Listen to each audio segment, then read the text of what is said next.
This is our primary extraordinary bedroom, right? The bathroom. Are you in the shot? Okay, fire in the hole. Yeah, this is the master.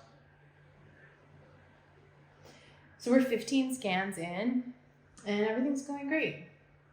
Like we've already probably covered at least, 1,500, 2,000 square feet. That's awesome. So my estimates using the Pro 3 in a commercial space are that I can scan about 5,000 square feet in an hour. So this home's 13 to 15,000 plus the exterior spaces. I would estimate that it would take me 3 to 4 hours to scan this house because everything's spacious. Well, the interior is 13,000 square feet. Yeah. Yes. So that's a lot of feet to cover. That's a lot of feet to cover. Is it easier to scan without the furniture, or is A million times easier. How did you know? Yeah, it's a million times easier. It's a million times easier because if you're scanning with furniture in here, it's more. It's more. It's like a sofa sometimes equals a door. You know what I mean? Yes. Yeah. Okay. Let's see how we're doing.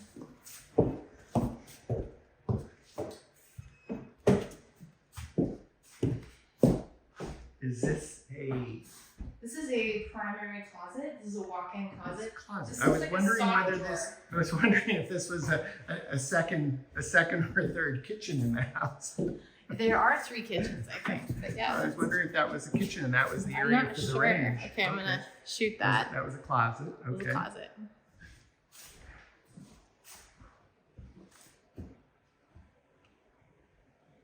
What do you think your We Get Around Network audience is trying to still learn about the Pro 3? Oh, I would say, what's it like to scan? Really? Because the only time that someone actually gets to experience real-time scanning is perhaps by watching WGAN-TV, Okay. where we follow a Matterport service provider who's doing scanning, and we typically will show that in real time so that someone who's trying to make a purchase decision has some sense of, well, what's it like to scan? Exactly. Because when you look at a marketing video that's 30 seconds or a minute or 90 seconds, and you simply can't tell, like, well, what's it like in real time? And what kind of problems did you encounter? And how far are you moving the camera? And what is the tripod height? And what does your iPad setup look like? Do you have just the iPad? Do you have a case around the iPad? Are you using an iPad pencil? Or are you using an iPad that has a heavy-duty case that also has a shoulder strap that gives you an option to hold it by hand? Maybe can you put the iPad tablet down? Yeah. You have to be able to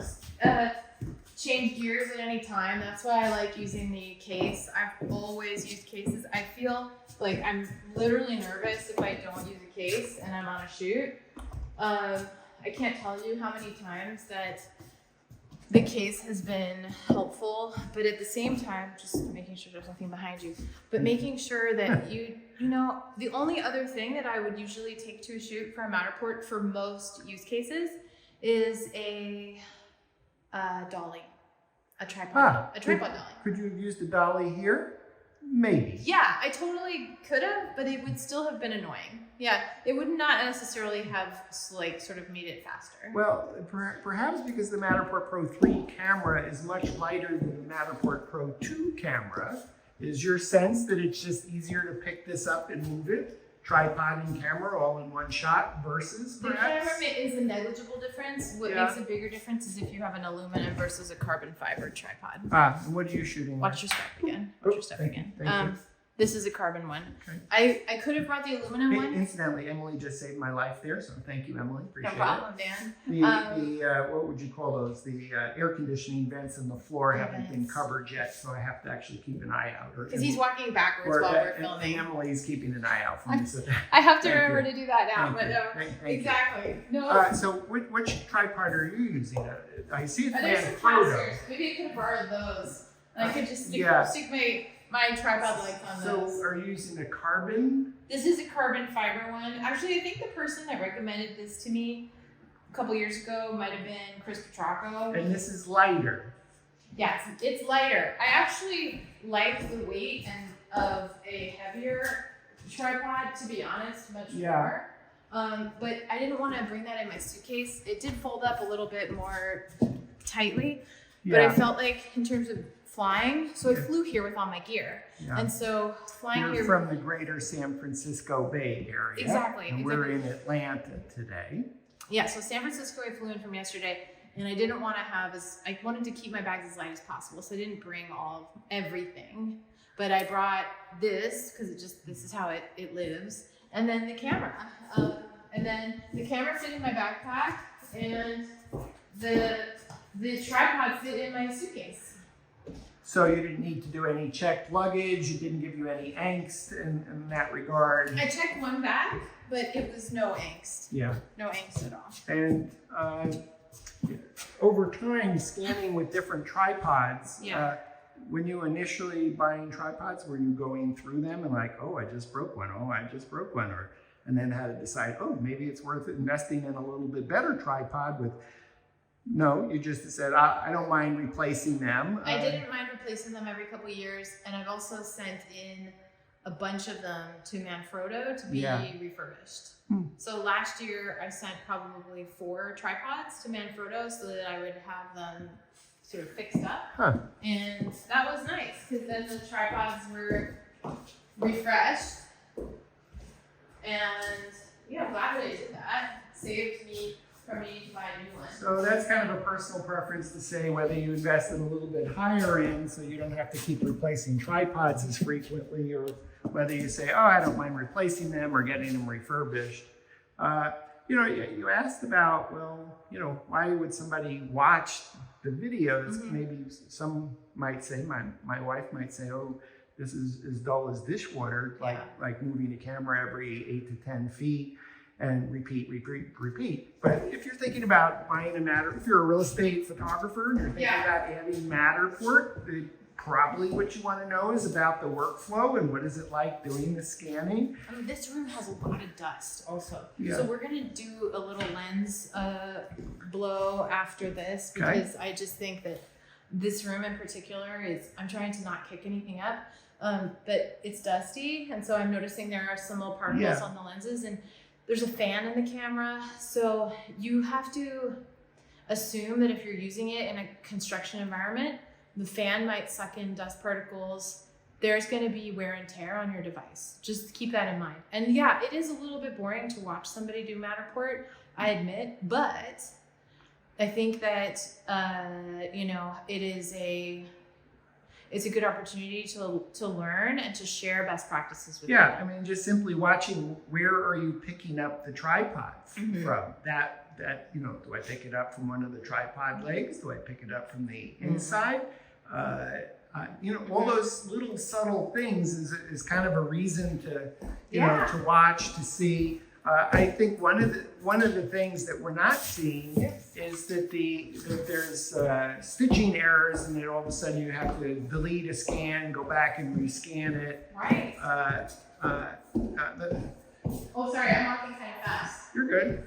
Yes. My sense with a number of Matterport service providers that have Pro3 cameras that upgraded from Matterport Pro2 camera was, oh, look at that. I'm having fewer alignment error problems. I'm having fewer errors of any kind. Let's do this, Dan, because I know that people want to know what's going to happen when we go outside. Yeah. So let's do this. Let's make our way from the living room. And remember, I just sort of jumped over like the front half of the house. Yes. We're cool. Like, it's no problem. And then what I'm going to do is scan there. And then we'll go through the kitchen. And then it might see you in this. No, you're good. And then we're going to come through the kitchen. And we're going to basically make a beeline to go from here over through the kitchen, out the scullery, and then onto the pool deck. You've been doing this quite some time. Do you find that you still make cameo appearances in some of your Matterport tours by accident? Only in the glass. In the glass? Yeah, in the glass. And sometimes that can't be helped. Yeah, but then they gave us the blur feature, and so it's kind of not that big of a deal now. I don't find that it's that much of an issue. And then this is good timing because as we go past let me just, I have a thing about chairs looking like they're not tucked in, even though this is.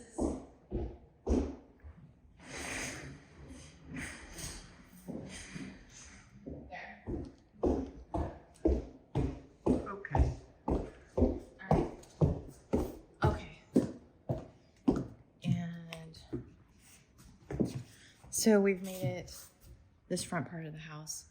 This is what we skipped, all that. And then I'm going to go through the kitchen, out the door, and into the backyard. Thanks. I was hoping to make a cameo appearance in your $8 million Matterport digital twin of this $8 million listing. Yeah. Well, Thank you that you have confidence that I'm pretty good about staying outside of your scans. I think you're good. Yeah. I think you're fine, Dan. Yeah.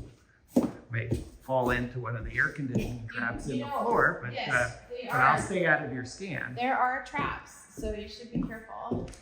Let's see if we can jump this far.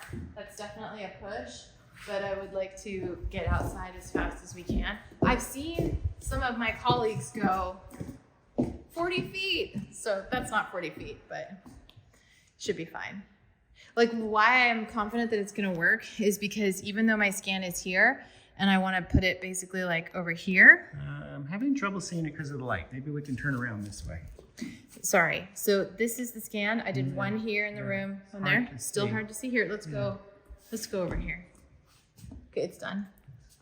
So it should work, aligning your scan. So I felt like I have enough data here that it'll recognize that that's the spot, and it worked. Yeah, great. Thank you.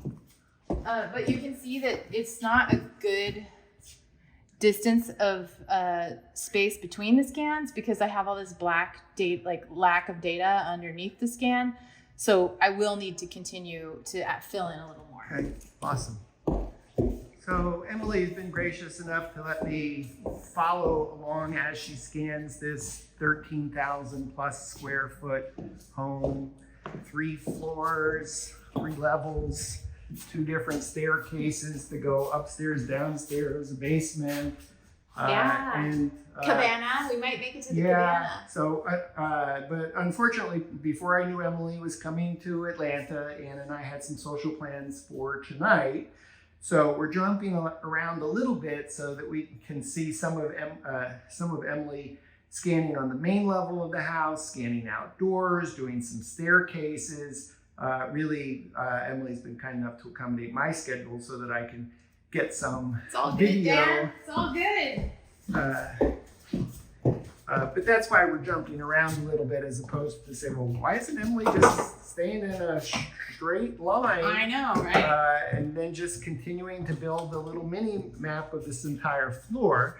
Exactly. And then I think Emily actually has some time challenges and may not get the whole house done. I probably won't get the whole house done, but I'll get close to the whole house done. And it's really a matter of dark spaces won't be as relevant, and you know, you don't need to see every nook and cranny. Some of the people who are like obsessed with the dollhouse will say, like, you could have just taken extra time to do that. But I feel like I said in the beginning, the idea behind this is having an impression of the space. Like that's really what you need, is you need an impression of the space. You don't need full documentation of every room. This house is obviously still under construction. Mm-hmm. What's the advantage of doing a Matterport digital twin? Did I lose you? Hold on. Now's the time where I have to open that door. Yeah, okay. Good. We'll talk In about that fact, it's probably helpful to know if you don't open the door, you might create a challenge for yourself where you can't walk outside. Yeah, exactly. So it's a little bit hard to explain, but you have data and mesh, and that can cause a problem. Oops. I was in that scan. Now I have to start over. Okay. But yes, see how long it takes to cancel the scan? So that's really annoying. So you want to avoid that as much as possible. Yeah, so that's me contributing to No, that I was me because I was standing in the doorway. So how important is it to do a Matterport virtual tour of a house that's actually under construction rather than waiting until the house is totally done? If you want to try and sell the house earlier, then you should do it while it's under construction. But I think a lot of people have a hard time visualizing properties and spaces when they're under construction. So I'm just going to put one here. We'll go 1, 2, and out the door. So that's interesting. So when you're talking about an $8 million home, and I want to say the developer is estimated that it might take another $500,000 to finish this house completely. And they've already put in a few million, I think. So if they can get offers now for the most money before the whole house is completed, then everybody may be happy. Exactly. And as the developer talked about, the carrying costs on a house like this not being sold can be significant. So it may be super helpful to be able to do a Matterport digital twin now. Right. And sell the house now, and then even be able to have the house finished custom to the buyer. Maybe they had a different thing in mind in terms of paint color, wall coverings, window treatments, etc. And so this may not be that unusual because the house is actually worth so much money that you might not do this with a $350,000 listing that's being built, but for an $8 million listing. Right, why not? So this is the moment where, even though the hell, and I think I am going to blow the lens, because as we go outside, it'll be more noticeable that if there's any kind of particle or dust on the lens. So hang tight. So what happens if you have dust? I have a lens cloth in my pocket, if that's helpful. Are you good? I think I'm just going to use a blower or rocket blower. So I use these. Yeah. So what happens if you don't get dust off the lens and it's bright sunlight outside? There's just more chance of solar flares.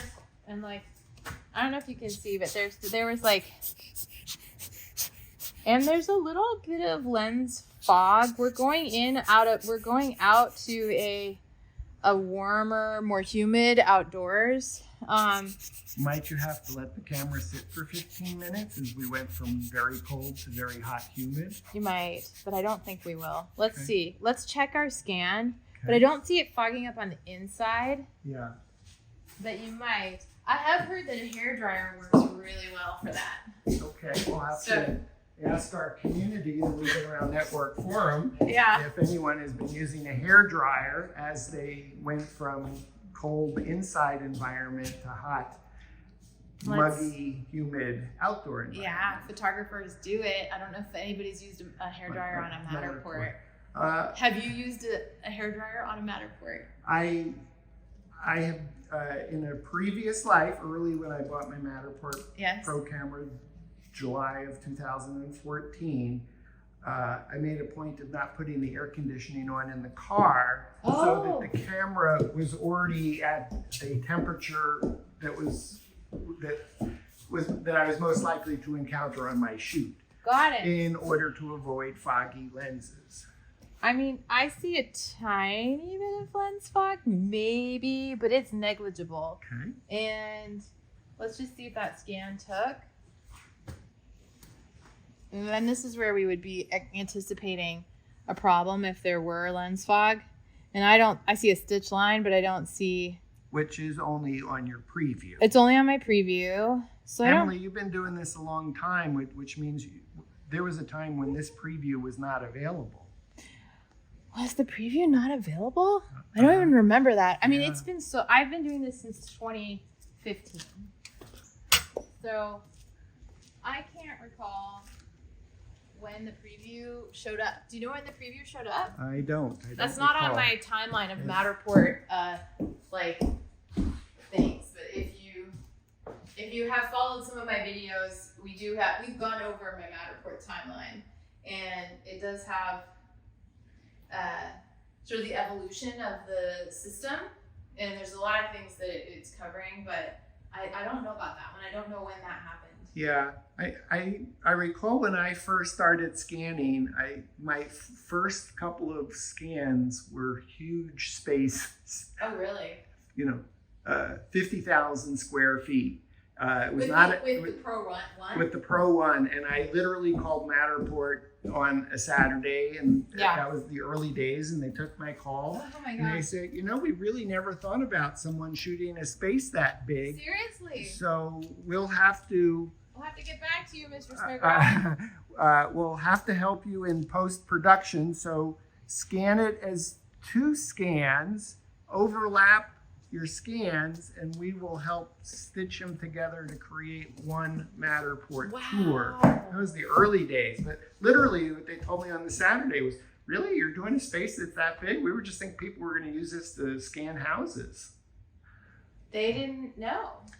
Oh, and that was before doing 2 levels. And so when we started to do 2 levels, the Matterport scans the hockey pucks, whatever, on your iPad, floor 1 and floor 2 overlapped. Right. So you mentally had to know what you were doing. Gosh forbid you were doing 3 floors, because it meant you saw the scans only on one layer for first floor, second floor, and third floor. Now, obviously early on, Matterport realized, houses are more than 1 floor. We'll have to deal with that. Okay, you see this sort of shape filling in here of the stonework, or that is outlining the exterior. It's really beautiful. It's such a great design, and all of those shortcomings. How am I doing? Am I getting dusty? I love it. Okay, so all those shortcomings of the early days. How about my jeans? Are they staying clean? They're good. They're good. You look good. You'll be fine for dinner. Oh, I'll take a shower and change. Okay. But these folks have it so good, right? These folks using it now, they have it so easy. Anyone who's starting now, yes, it's like, it's easy peasy, lemon squeezy. It just works. You don't get alignment errors. You get to see the mini maps for all the floors that you're on. You can easily mark windows, mirrors, etc. And well, you've been through this, so the evolution of the technology. Exactly. One of the things that I think is still a bit of a mystery to me is when I'm scanning outdoors, I know that it's going to pick up the trees, and I know it's going to pick up the exterior facade of the building, but I don't know, since I'm only looking at it in a 2D mini map, it would be so rad, which I know it won't be possible, but because it has to process in the cloud first. But I would love to see how much of the foliage I'm actually, I wish I could grab this and make this 3D. I would love to have more than a 2D view of the mini map. That's on my wish list. I wonder if that's possible. I don't think so. No? I don't think it is. And one of the reasons I don't think, and now we might want to walk around it. Okay. So, I don't know if I can do that quick enough. This will be good to see the camera rotate. Yeah, here we go. So I'm going to try and stay. Yeah, watch out. Behind Emily. I don't know if I can do that. Here we go. Yeah, you might have to jump over all here we go. Jumping. I wish I had a... Going down the hill, down the stairs, down the stairs, down the stairs, down the stairs. You're good. Oi. You're good, Dad. Well, of course, the Matterport Pro 1 camera, the Matterport Pro 2 camera. Was slower. They was gave slower. you a little more. I'm out of breath.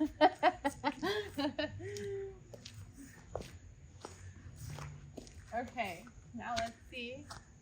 Maybe we put one here. Do you think you could walk around it maybe a little closer to me here? Yeah, okay. And then here, let's do that again. Okay. Okay. Ready? It sometimes picks you up in the LiDAR, even though no, not you, but it'll pick up the 3D mesh of you a little bit. Yes, actually, I think what's going to see us in the picture of the water. Oh, yeah, maybe. In the reflection in the puddles, we might. Think? We might, maybe not. Maybe that would be interesting. Here, put it right in the water here. Okay. And I'm not concerned about that, really. That's not my tripod. Wait. We can go further. We can just go all the way over here. Okay. The amazing thing is there is a tennis court here someplace. He said a tennis court? There is. Well, there's definitely. I thought there's a tennis court. Am I mistaken? I might be mistaken. No, I think you're correct. We haven't seen it yet. It's so big. Now I am seeing, I wouldn't call it alignment issues yet that I would be concerned about, but I am seeing like some overlapping, or like some lines that are showing up in areas where I might not expect to see a line. Yeah, we may not be able to see that with the glare. Oh, I'm sorry. That's okay. Yes, okay, so we're seeing overlapping scans where the wall is showing up in a different place. Or that might be the upper wall and the lower wall. Again, this is why, for me, having a 3D view but my sense, would be beneficial. Emily, is when you process the scan, everything aligns, it's nice. It does give you maybe a little bit of a heart attack the first time you see that. You go, oh, there looks like there's a shadow and the wall is being captured just slightly ajar in two different scans. But generally, after you've done your first scan, you go, oh, it just works. That's okay. Yeah, and our shadows might show up in this, but again, there's so much else going on in the scene that the last thing I think anybody's that worried about is a photographer's shadow. Yeah. But sometimes I do a big loop, like a huge loop around the camera so that I don't get my shadow in there either. Okay. But this is the hour of long shadows. Yeah. So you're more likely to have...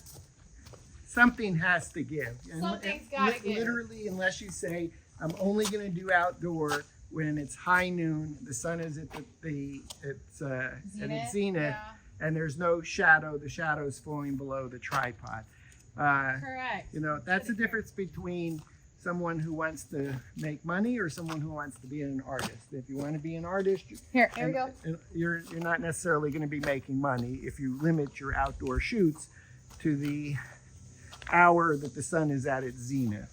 No, you would never do that. That would be silly. That would not be a good return on your time investment at all, I don't think. So how long have you had the Matterport Pro3 camera, and what are your initial thoughts? When did it come out? August last year? Feels like August of 2022. Yeah, August 2022. So I've had it since then. Yeah. And I bought it right away. Didn't hesitate to buy it. And I'm glad that I have it. And I'll tell you that we may take a bigger loop here because of the water. Okay. So, and we may show up in a reflection or two, but I'm not that worried about it. Okay. But if we keep moving, I'm ready to sprint. Yeah, if we keep moving, we will be, it's like we're going to ghost. We'll show up as a ghost in it. So it's not that big of a deal. Am I happy that I bought it? Yes. Do I do a ton of Pro3 scans? No. I don't do a ton of Pro3 scans because I don't like the hosting on it if it's on my account. So you're talking about Matterport Classic plan, and Matterport doesn't allow the use of the Matterport Pro3 camera with the Matterport Classic pricing, which goes back to 2019, which is a non-issue for anyone that's new planning to buy a Matterport Pro3. You don't have a choice of having a grandfathered in account. Correct. But a lot of our clients have their own Matterport accounts. And so I use the Matterport Pro3 primarily for uploading to my clients' accounts that already have a plan. So it really depends on some of your clients, whether they have a classic plan as well. Then you're going to use a Pro 2 camera, which unfortunately means you're not taking advantage of the outdoor capability of the Pro 3. Right. You'd have to just do it like with the Cortex conversion. But it is what it is, and if your clients want you uploading to their Matterport Classic pricing plan, then you're going to use your Matterport Pro 2 camera. That's right. And it's not that big of a deal to have Matterport Pro 3 pricing plan and the Classic plan, or just you could have just the Pro 3 plan, I guess, if you switch to Pro 3s. But we're not. We're also not doing as much Matterport scanning as we used to be honest. We used to do a lot. I'm going to kind of walk through this tiny little puddle here. Okay. Are you okay with that? Yes, I'm. He's prepared. I am ready to dance through the raindrops of the. Okay. So. Am I allowed to splash? No splashing? No splash. You're fine. again, proof that you can wear anything and scan with Matterport. I have worn hazmat. Let's just talk though. Like, I've worn hazmat suits. I've had to wear like electric proof, like full on shop floor type boots. Yeah. So I mean, there are certain scans where you really have to be well protected. This property, I had a feeling was going to be pretty easy as far as like level of you have not leaving dirt. us much time between where the edge of the water is here. Yeah, but, no, I'm not. Okay, here, just okay, let's I'll be be careful. good. Okay. Be good. Don't fall in. Okay. Don't fall in. Okay. I think the worst thing that's going to happen to you out here is a mosquito bite. Okay, that's good. So I was wearing my blue booties, and I think now that I'm going through the water, I think I'm going to take my shoes off when I go back into the house because the floors are actually very nice. And I don't want to damage the floors. You won't damage the floors, but that's nice of you. Yes.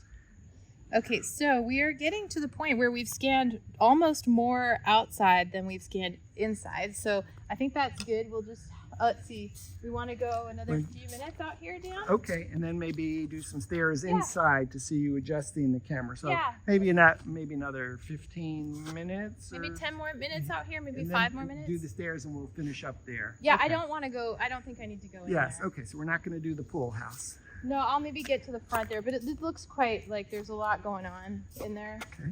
And I don't know that we need to show all that. You can see it from the outside and you can see there's a fireplace. I think that's good.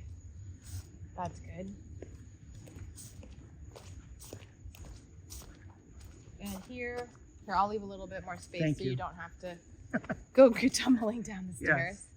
I mean, I feel like I'm seeing a lot of Atlanta in a short amount of time.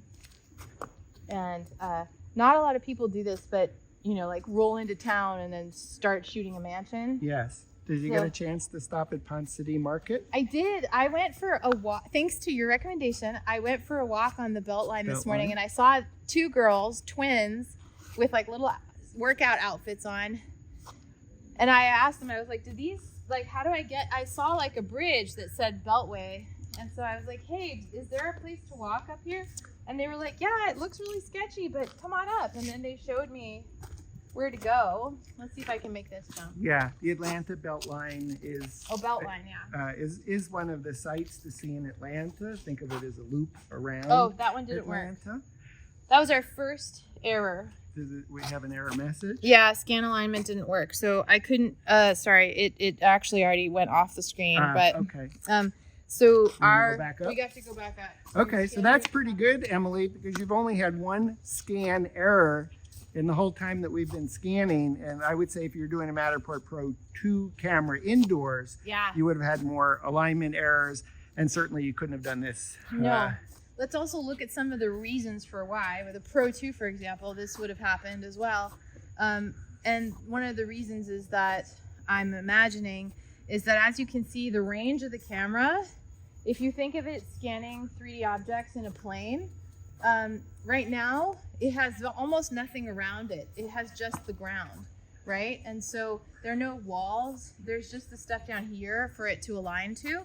So let's see if placing it where we were, again, if we get a better outcome, we may have to scoot back closer to these stairs.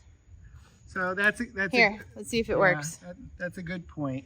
So from scan to scan, it works. It works. So Matterport is looking for common points to intersect to say, I see these same points in the previous scan, so this is how I align it. When you're scanning outside, you don't have the benefit of the walls, the ceiling. You have just the single plane, usually. And then a little bit of variation, but then the camera might start to see repetitive features like stairs, walls, reflective surfaces like rain. Those may start to throw the camera off, and those would just be based on, like, I don't know that that's scientifically accurate, but that would be my thought. Yeah. That's what I would think. Okay. And let's see if it was able to make that jump. Sure. We're here now, and there's the pool house. So I could probably walk on this sand. Let's see. It looks like a little hard packed. It looks all right. Now here, I'll definitely want to drop this down just a touch. And, but we'll have to like walk around this. Are you ready? Ready? Okay. Okay. No sand between my toes so far. But man, a hard rain would.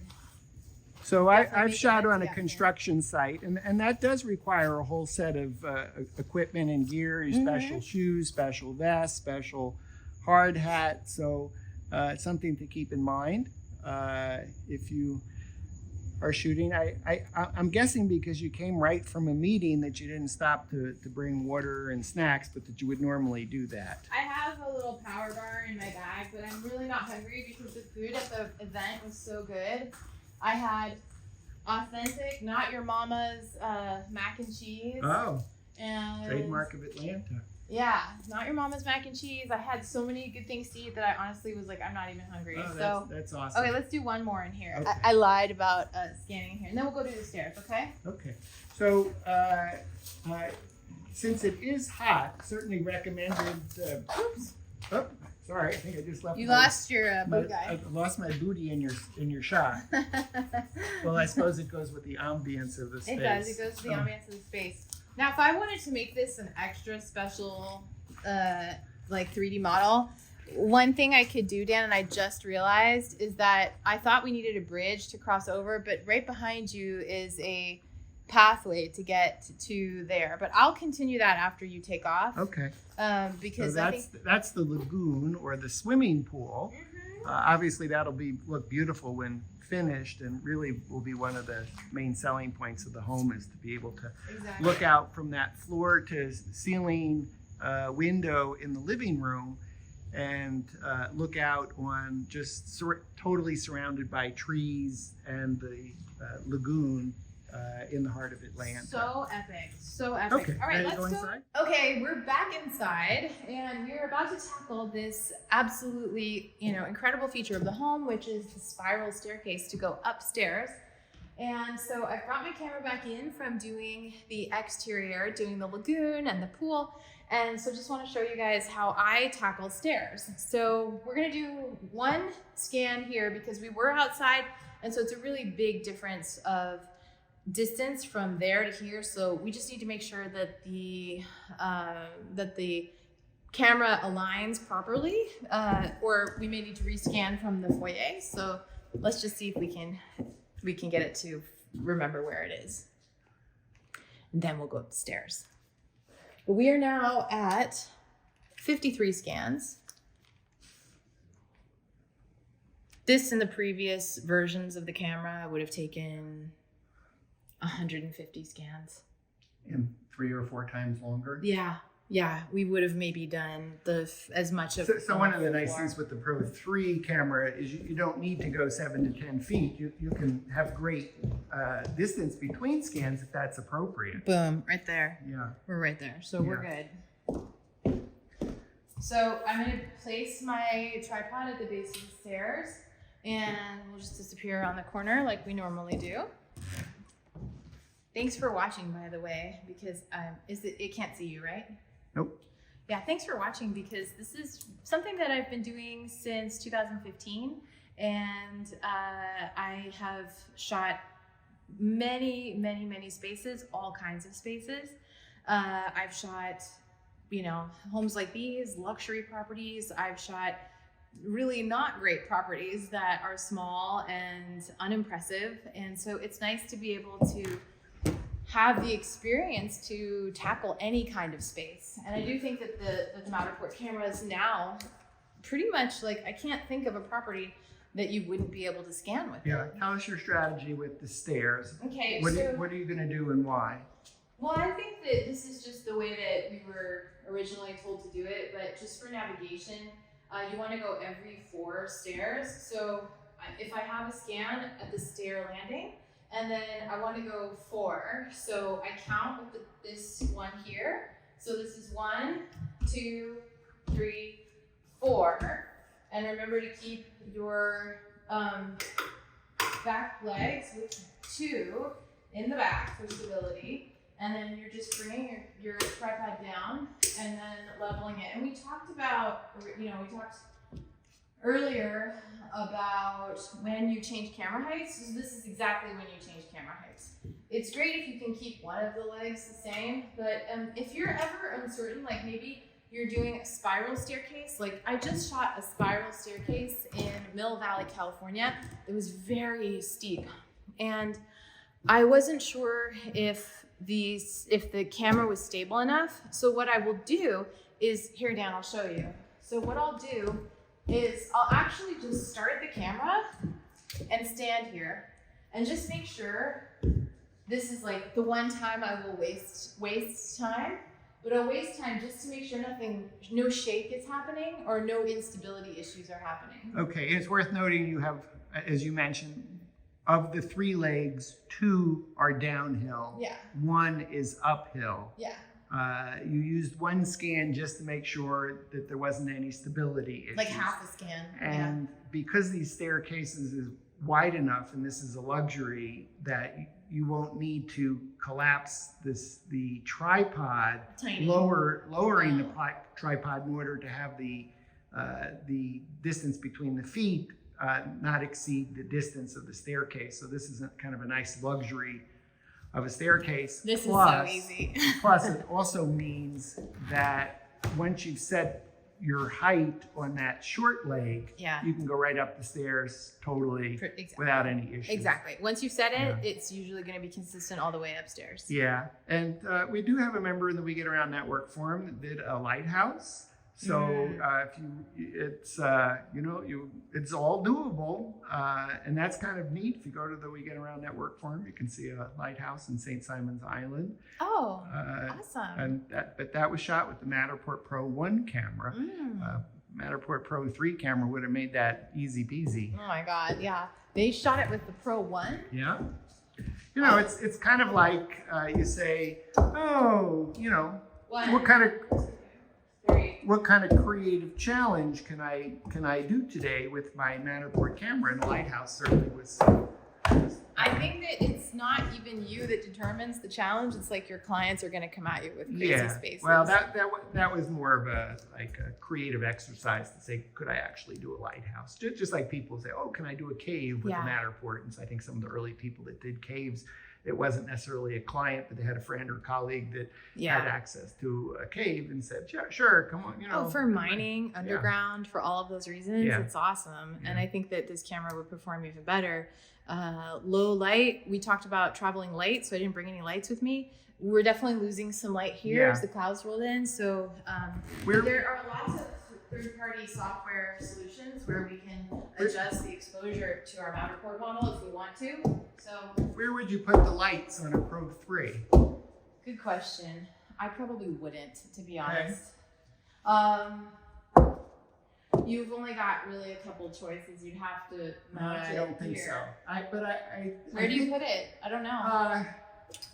Well, with the Matterport Pro 2 camera, Emily, what I would do when I went outside and scanned, I'm going to try and pass you if I could. Sure. Is I took my iPhone and I used it to kind of dither in light, just like you would in a dark room if there's any photographers that remember. Flashing a light as you're dithering it, meaning taking your. Can I?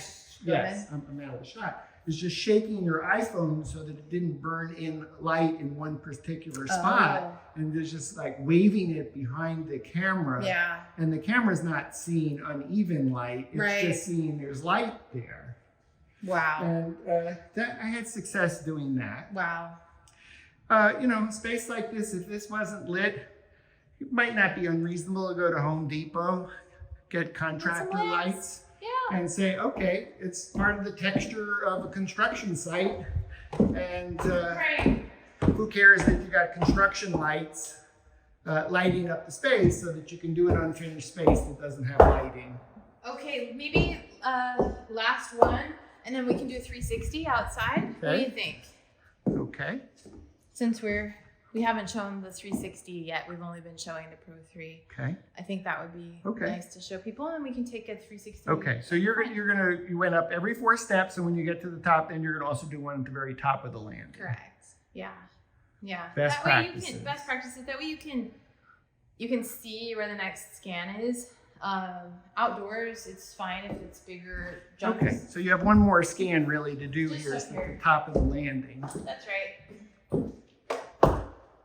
Every so often I've heard that like people have had if they've been doing heavy scanning with this, like this will get loose. So Dan, just check it out. So this mount will get loose. So and after you've done a number of rotations, just check it. Make sure you're on there tight. You just did, and it tightened, didn't it? Well, it went like a millimeter.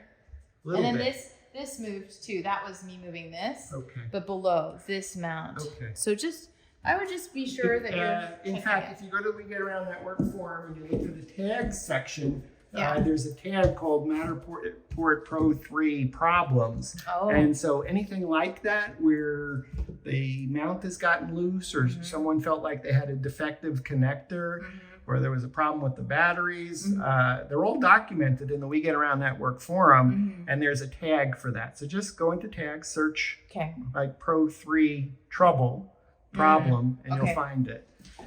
Okay, Great. so we're gonna actually go back outside here. Yeah. So we're gonna take the camera back outside, and then we can wrap up our tutorial / day on location, showing everybody how we do this. And you're being extra careful with your $6,000 camera as you walk down the stairs. And balancing a book on my head. Oh my gosh, Emily, we just finished hours of doing Matterport and Yes. DSLR photography, this $8 million 2-acre home in the middle of Atlanta. We found rooms we didn't even know existed. It's true. In fact, I got here a little bit before you. I went Yeah. searching, and then I said, Emily, I know I saw a bathtub here, this ginormous bathtub. Oh, and that's probably only one that's been installed so far. But That's right. anyway, thank you so much for being a guest, my guest on WGAN-TV on location in Atlanta to bring us this how to use digital assets to help sell a $8 million listing that's still under construction. Exactly. You know, the property was purchased in 2021. They're trying to sell it in 2023. I hope that what we created today, and thank you, Dan, for coming along and, you know, basically like documenting my thinking out loud as I scanned this property and as I did the DSLR photography. And, you know, my thinking out loud about how I am approaching this property so that I can help the realtor, help the owner, the developer, the investors be able to return on their investment sooner rather than later. So we are gonna basically use all of the media at our disposal to come up with a strategy now. And I can't wait to use this for marketing and for helping sell this house. Yes, in fact, I'm going to give you one more spin on that because I could imagine that a potential buyer of this $8 million house, as super geeky as this video has been, specifically for real estate photographers that either do or are thinking about using a Matterport Pro3 camera, This guy right here. that we still could have a potential buyer watching the video all to the end, and the question is, where do I find all the digital assets Yeah. that you took today? Exactly. And as we learned when we were talking to the owner and developer, this house has actually been measured 4 different times at 4 different stages of the process. And now we have a new as-built. And so that is valuable information and data for the owner as well. So maybe as a closing gift to them, this scan will have yet another lifetime or another life as a design and planning document. So where do you go see the Matterport digital twin, the DSLR photos? Anything else that you've created today? The address is? The address again for those watching is 1890 West Paces Ferry Road in Atlanta, Georgia. You can check out all of the content that we will be creating for this on the Hopscotch Interactive YouTube channel, on our website, hopscotchinteractive.com, and we'll also probably be doing a much longer in-depth blog post and a having additional information on Instagram as well. So we'll be teasing it out over time, and just like digital twins, we're kind of a digital twin. So in addition to this video airing on Hopscotch Interactive YouTube channel, yes, also airing on WGAN-TV on location. For Emily, I'm Dan Smigrod, founder of the We Get Around Network Forum, and you've been watching WGAN-TV on location. And thank you, Dan, for having me on WGAN. Again, it is such a pleasure to collaborate with you. Thank you for all the opportunities you give to me and to the community. I'm just so grateful that you've dedicated so much of your time and your passion for these technologies so that other people can learn, and I'm happy to share with all of you. So please don't hesitate to contact me, and thank you so much. HopscotchInteractive.com and We Get Around Network Forum, all one word, .com. Thanks for tuning in. Thanks, bye.